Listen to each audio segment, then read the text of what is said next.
문재인 대통령의 대미 특사인 홍석현 한반도 포럼 이사장이 오늘 미국 워싱턴 DC를 찾았습니다. 홍석현 특사의 첫 공식 일정은 바로 도널드 트럼프 대통령 면담이었습니다. 자세한 소식 워싱턴 연결해서 들어봅니다. 김범현 특파원. 네, 문재인 대통령의 대미 특사인 홍석현 한반도 포럼 이사장이 조금 전 백악관에서 도널드 트럼프 미국 대통령을 만났습니다.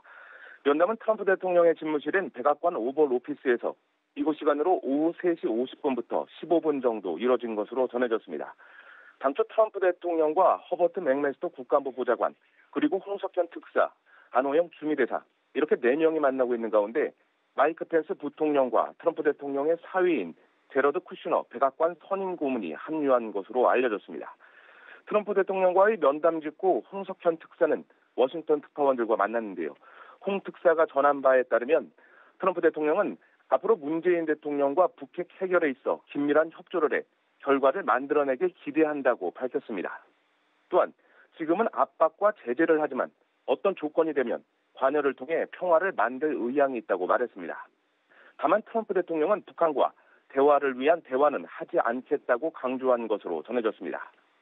아울러 트럼프 대통령은 문 대통령과의 6월 말 정상회담에 기대감을 표시한 것으로 알려졌습니다. 이렇게 우리 정부 측 인사가 공식적으로 트럼프 대통령을 만나기는 이번이 처음입니다. 문재인 대통령이 지난 10일 취임 당일 트럼프 대통령과 전화통화를 한 데 이어 매슈 포틴저 백악관 선임보좌관의 방한, 그리고 홍석현 특사의 트럼프 대통령 면담까지 한미 정상 간의 소통이 정상적으로 가동되는 모습입니다. 홍 특사는 트럼프 대통령을 만난 자리에서 문 대통령의 친서를 전달한 것으로 알려졌습니다. 앞서 홍 특사는 미국 도착 직후 워싱턴 특파원들과 만나 문 대통령의 친서를 갖고 왔다고 전한 바 있습니다.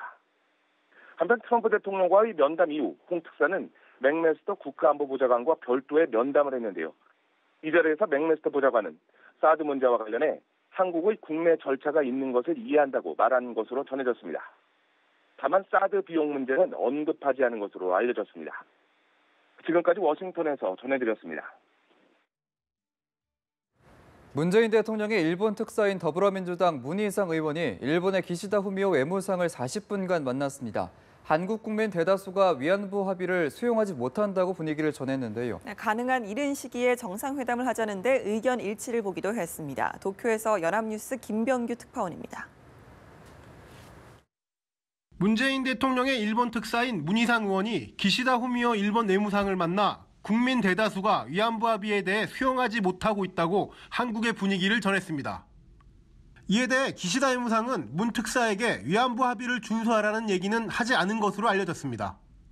문 특사는 비온 뒤 땅이 굳는다는 속담을 얘기하며 문재인 정부 출범과 함께 봄바람처럼 한일 관계가 잘 풀렸으면 좋겠다고 말했습니다.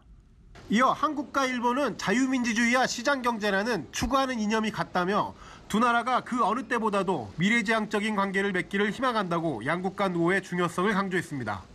이에 대해 기시다 외무상은 한국과 일본은 전략적 이익을 공유하는 소중한 이웃나라라며 문재인 정부와 미래지향적인 한일 관계를 이뤄나가겠다고 새 정부의 탄생을 축하했습니다. 문 특사는 회동 후 기자들에게 진지했고 서로 하는 말이 대동소이했다고 회담의 분위기를 전했습니다. 이어 기시다 외무상과 되도록 빨리 양국 간 정상회담을 갖자는 데 의견 일치를 봤다고 설명했습니다. 도쿄에서 연합뉴스 김병규입니다. 이해찬 전 국무총리가 이끄는 중국 특사단이 오늘 오전 김포공항을 통해 베이징으로 출국합니다. 이 특사는 오늘부터 20일까지 중국에 머무르며 정부 당국자들과 만나 한반도 사드 배치 문제와 북핵 공조 방안 등을 논의할 예정입니다. 이해찬 특사는 이 기간 시진핑 국가주석을 면담하고 문 대통령의 친서도 전달할 것으로 알려졌습니다. 중국 외교부는 이 전 총리의 방중에 대해 한국이 한중 관계를 중시하고 있음을 충분히 보여준다고 평가하기도 했습니다.